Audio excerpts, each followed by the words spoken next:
Hello and welcome to the Farming Week, the podcast from Agriland that keeps you up to date with all the latest in Irish agriculture. I'm Charles O'Donnell and I'm joined by journalists O'Brien and Louise Hickey. Before we get into the news of the week, we're just going to bring some important news to you from the Netherlands. Major restrictions on the movement of calves into the Netherlands could come into effect from 2026, which could cut off that market to Irish calf exports. A plan recently presented to the Dutch government includes criteria which must be met in order for Ireland and other EU member states to be allowed to export calves to that country. These criteria include factors around calf welfare, including around feeding, as well as a requirement that the exporting country have an eradication programme in place for infectious bovine rhinotracheitis, or IBR, which Ireland does not currently have. You can read more about this in our article on the issue on the Agriland website and the app, and make sure to stay tuned to Agriland in the coming days for more coverage. But moving on to developments earlier in the week, and an agreement has been reached between farm organisations and the Department of Agriculture, Food and the Marine on an updated Farmers' Charter, which sets out key details on issues like scheme payment dates and farm inspections. Aisling, what do we know about this new agreement? Yes, Charles. So as you said, this charter is set to be published in the coming days by the department, and it does set out timelines for applications, payments, inspections and appeals.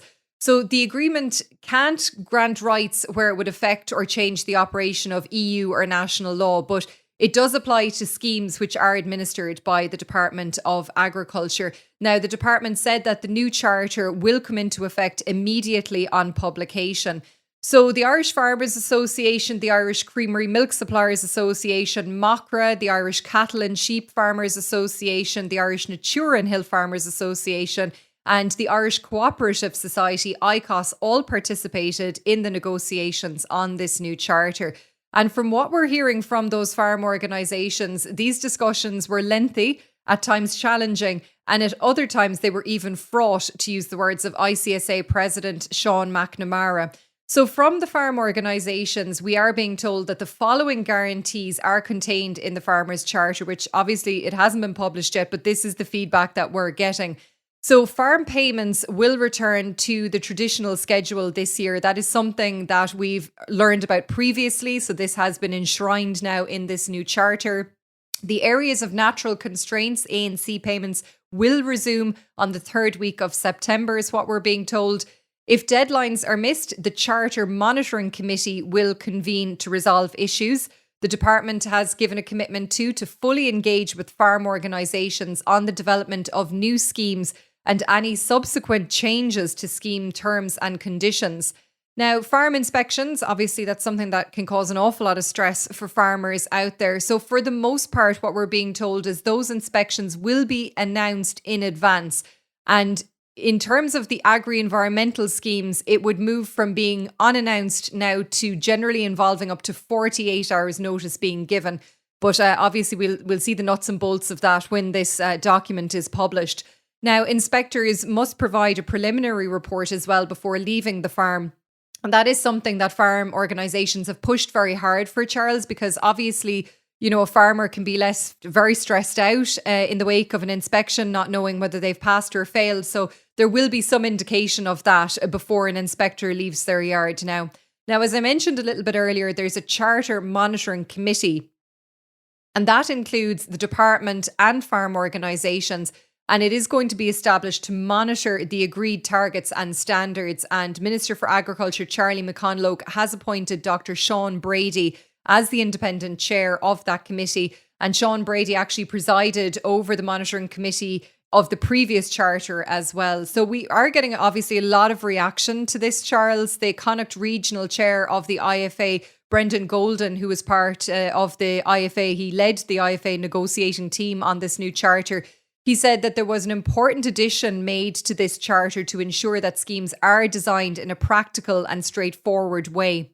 And he said that would ensure that the goalposts then are not changed after farmers enter into a scheme. That's something that farmers will repeatedly say, that, you know, they've signed up to one thing, but then it plays out to be another. So hopefully this is a way to prevent that happening, those shocks that could happen to farmers in schemes. And he said it was a hugely important declaration representing a governing framework for fairness, respect, transparency and best practice across the key areas affecting direct payments and services to farmers. Now, the ICMSA Deputy President Eamon Carroll also welcomed the agreement. And he said that charter provides a basis and reference to ensure that farmers are treated fairly and responsibly in their dealings with the department. But he did say that the success or the failure of this charter was going to be completely dependent on its implementation and the commitment that officials have brought to their obligations as well. Now, he did mention that the minister should have ensured that these negotiations were concluded last year, because he said that farmers had paid a very heavy price during that period in the absence of the charter. And of course, he was referring there to the scheme payment delays that I don't need to go through for farmers out there. Now, the ICMSA said that the first priority of this monitoring committee should be to seek a full overview of TAM's reference costs, which they said should be applied retrospectively to all investments completed this year. Now, we did report on Agriland that the minister has said that there will be a review carried out in the coming months, which will be published then in the middle of next year. So that is on the cards all right for TAMs. Now, Minister McConalogue did say that he is fully committed to leading the department to ensure that scheme payments are made to farmers on the dates set out in the charter and to the maximum number of farmers possible on the target dates. So there has been a welcome, Charles. It seems like it has been a journey to get to this point for everybody around that table. But I suppose it's now that the trust is maintained on all sides of this agreement. Yeah, that's always the thing, Aisling, that there is that trust there between the Department of Agriculture and farmers, because it can be lacking sometimes, I suppose. Would you agree? Well, I think in recent times, and we're probably going to talk about it next, but particularly maybe in schemes like the Acres scheme and the delaying payments, and, farmers who are relying and waiting on payments from the department, and then there, being IT issues or the complication of the rollout of the new Common Agricultural Policy. That can be very, very frustrating for farmers who are dealing with very high costs this year, and, they are waiting and reliant on those payments all the time. That's right. But we know, Aisling, that the Farmers' Charter was not the only thing to come up at that meeting of stakeholders yesterday. Several farm organisations told the department that they had concerns over the Agri-Climate Rural Environment Scheme, or Acres, as you pointed out. Those concerns include the possibility of farmers who may have been inadvertently overpaid on acres losing payments in other schemes. Can you explain this, Aisling? Okay, so we'll go back to 2023 first, Charles. So Acres payments for last year began in December, and between December and January, there was over 88 million euro issued in advance payments to over 19,700 Acres general participants. Now, in recognition then of the time it was taking to process all of the payments, Minister McConalogue issued interim payments to all other participants in February and March of this year. So there was payments of €4,000 made to almost 7,000 Acres general participants and €5,000 to over 18,000 Acres cooperation participants. And that all totaled just over €119 million. Now, balancing payments began to issue then in June, and they related to 31,000 participants. And there's been 2 payment runs on that at the moment, and they've come to a value of €25.4 million. So the government has said, or the department has said, I should say, that those who've received interim payments will have the value of those interim payments deducted from payments issued if they go over their allocation, essentially if they are overpaid. So in relation to the outstanding payments, the department said that many will continue to require engagement with farmers and their advisors, and every effort will be made to resolve these issues as soon as possible. So as you said, the concerns around the Acres payments being classified as overpayments were raised with the minister during the Farmers' Charter meeting this week. And the minister did acknowledge that there is an obligation on the department to make recoupments in cases of any overpayment arising from interim payments at the first opportunity. So that essentially means that because Acres interim payments were classified as overpayments, the system will look to claw back interim monies paid out from any scheme payment that falls due to a farmer.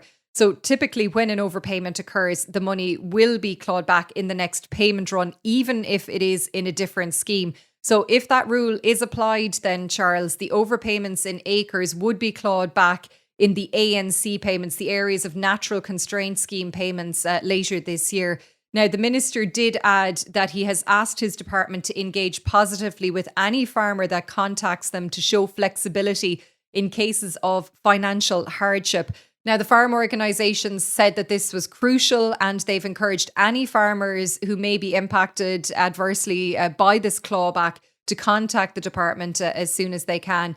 And the minister did say as well that there will be a communication from the department shortly about how farmers can get in touch and raise those concerns directly with them as well. And look, following on from the Farmers' Charter meeting, the Irish Natura and Hill Farmers Association said that commonage farmers in the Acres Cooperation project stream are still awaiting confirmation of their habitat scores. And many farmers are also seeking the go-ahead to carry out actions for last autumn under what is termed the non-productive investments. And there's also a delay on that side of things when it comes to acres as well. And the INHFA President Vincent Roddy said both of those issues are a major cause of frustration with farmers and they need to be addressed so farmers can get on with their plans and be compliant with the scheme. And on the balancing payments, Vincent Roddy said that while those payments are finally being issued, it is vital that all payments are made to farmers in the coming weeks. And he went on to raise concerns that farmers who were overpaid last spring when the interim payment was made may have that balance recovered through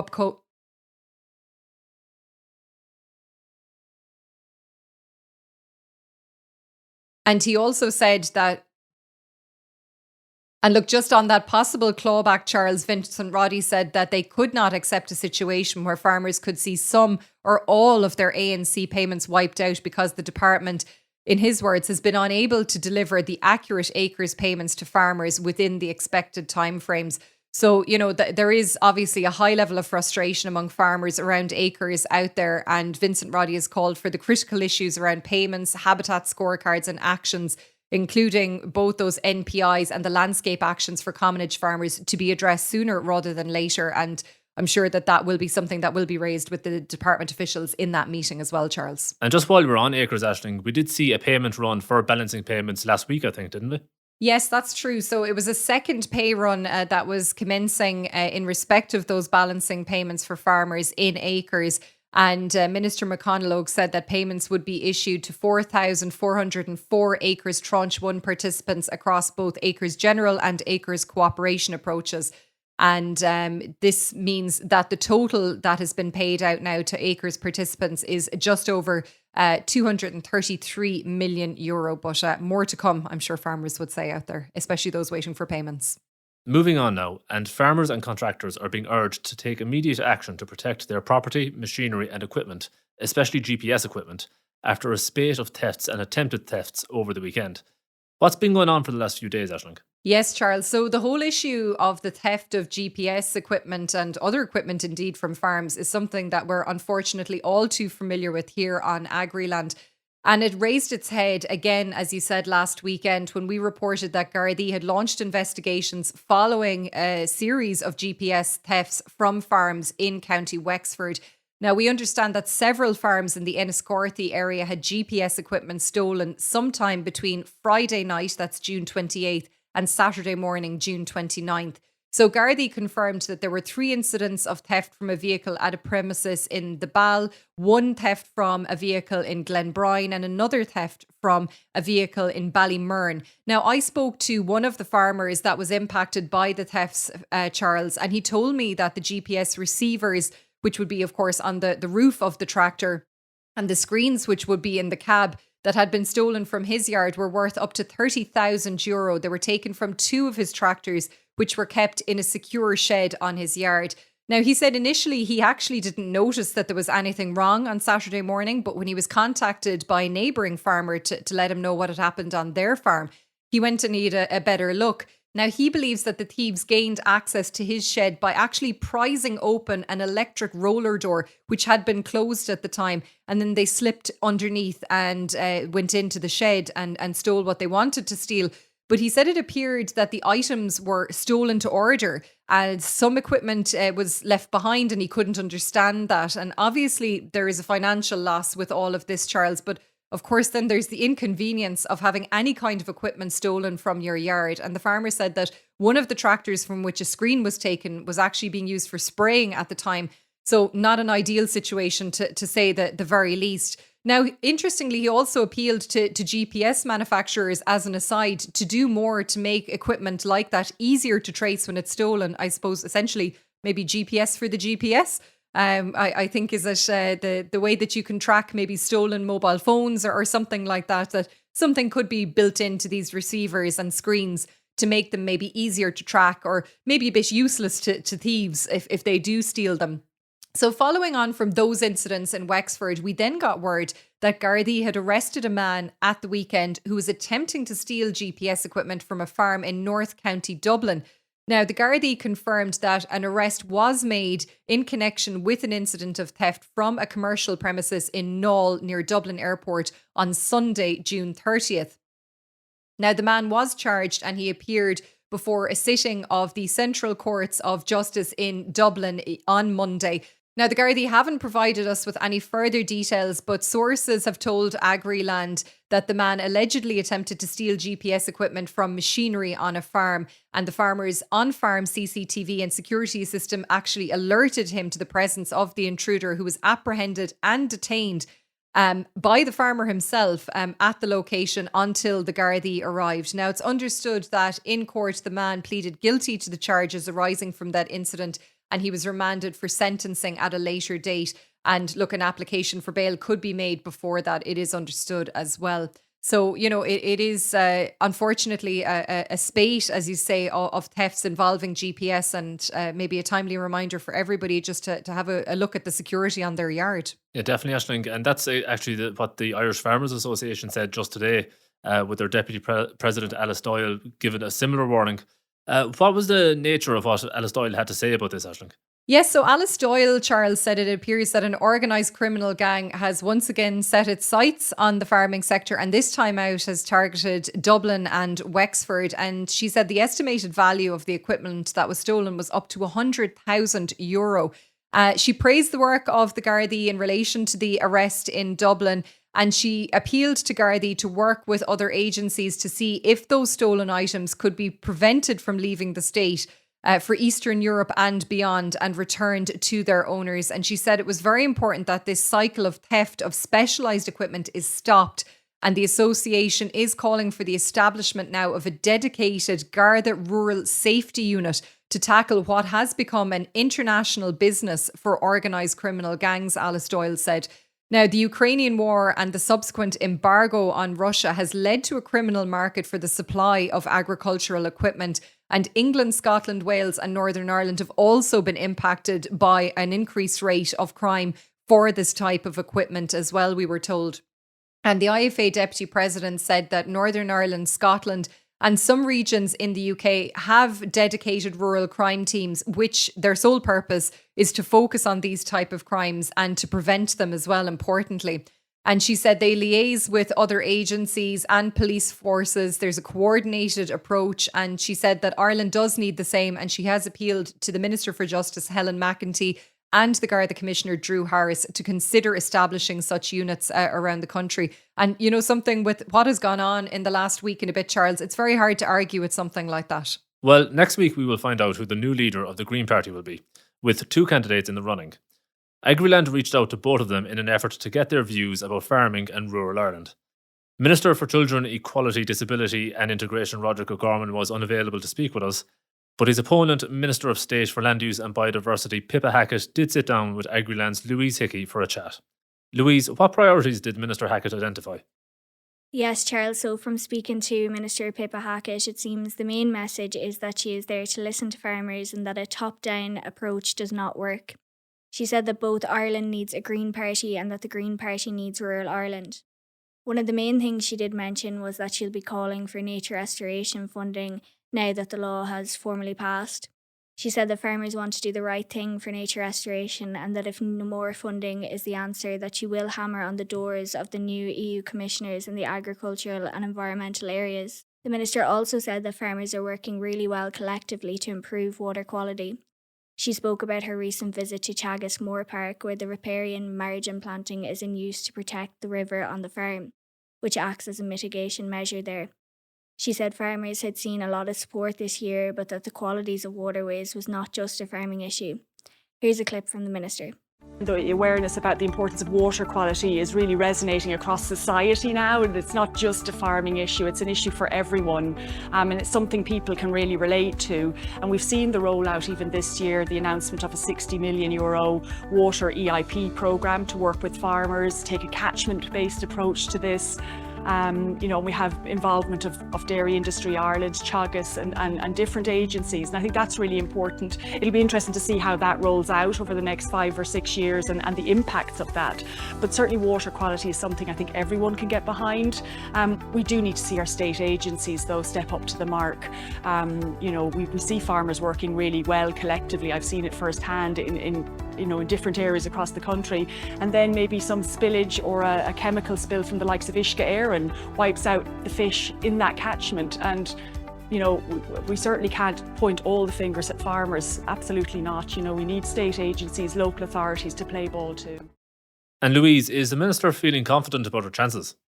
Well, she is confident that it is time for change in the Green Party. She said the party can come across as preachy and as though members tell people how to live their lives sometimes. She said this is not something she is prepared to do, but rather wants to work with people on the ground. She said that she agrees with what the Green Party is trying to achieve, but that there was a need to take rural communities on the journey with them, and that as a farmer herself, she understands what farmers need. The junior minister said that there's been some good examples of Green Party-driven policies in agriculture, such as the multi-species swards measure, and that she wants to continue that work. The minister also mentioned the increase in organic farmers during that time from 1,600 in 2020 to 5,000 currently, which she said is well on the way to desired targets. So yes, I suppose we'll see how things stand come Monday. Voting within the party will take place from the 4th to the 7th of July. Thanks very much, Louise. And finally this week, Birdwatch Ireland has issued a reminder for the ongoing ban on hedge cutting to be adhered to, whether the hedge is on your farm or in your garden. Aisling, what are people being reminded of here exactly? So as you said, Birdwatch Ireland issued a reminder this week about what they called the ongoing ban on hedge cutting, and for it to be adhered to until that practice can be resumed in September. Now, they said the annual ban on hedge cutting applies to private gardens as much as it does to farms and the wider countryside. And they said while some green-fingered folk may argue that with a steady hand they can leave a nest unshaken, the sheer act of getting that close to the hedge and nests within it could be enough for the adult birds to abandon their nests. And then without their parents, the eggs and the chicks in the nest virtually have no hope of survival. And if they don't succumb to starvation due to a lack of food being delivered by their parents, they're likely to be the victims of predators as well. So Birdwatch Ireland has urged those who witness hedge cutting or burning at any place or at any time during this period to contact their local Gardaí or the National Parks and Wildlife Service, the NPWS. And we were told that there were 43 prosecution cases initiated by the NPWS last year for alleged breaches of wildlife legislation, which was a 39% increase actually on the previous year. And the wildlife crimes reported ranged from the disturbance of bats, illegal hunting, damage to special areas of conservation, destruction of hedgerows and burning of vegetation within the restricted period as well. So Birdwatch Ireland also said that it is illegal as well for anybody who wants to take some photos to disturb nesting birds as well. So maybe just leave the chicks to fledge first, which is when they take flight to get out the camera, because you could unwittingly disturb the birds as well. But I suppose a timely reminder, not just pointing fingers at the farmers for once, but also the gardeners, Charles, to adhere to the closed period for hedges. And definitely a very popular story that caught the imagination this week on Agriland. Thanks for going through all that, Aisling. That's all we have time for today. Just a reminder before we finish that Agriland's limited series podcast on all things legal is continuing this week. Law and the Land has expert advice on legal matters such as CPOs, rights of way, farm transfers, divorce and so on. And if you want to have a listen, the second episode of the 4-part series is now available on Agriland and your typical podcast platforms. But we will leave it there for today. Please don't forget to rate, review and follow The Farming Week on Spotify, Apple Podcasts or wherever you get your podcasts. We'd love if you could spare some time to give us 5 stars and share The Farming Week with anyone you think might be interested. From Aisling, Louise and myself, have a great weekend.